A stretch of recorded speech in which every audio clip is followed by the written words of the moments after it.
نصرت قبول باشه. خیلی بهت افتخار میکنم.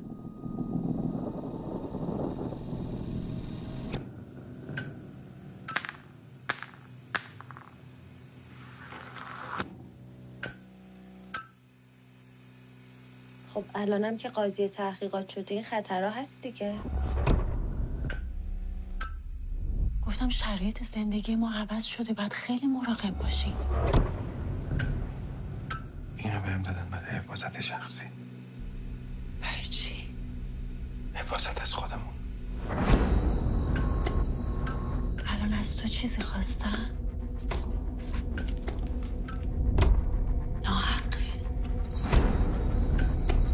تو نت در اومده مشخصات باباست. آدرس خونه هم گذاشتم.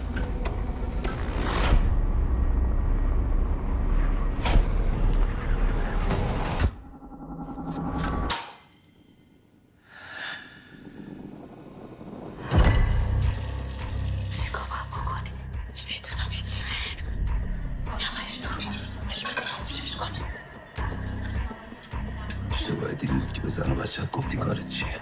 اگه میشه نگفت تا قبل.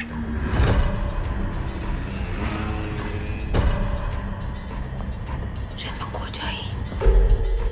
چی شده؟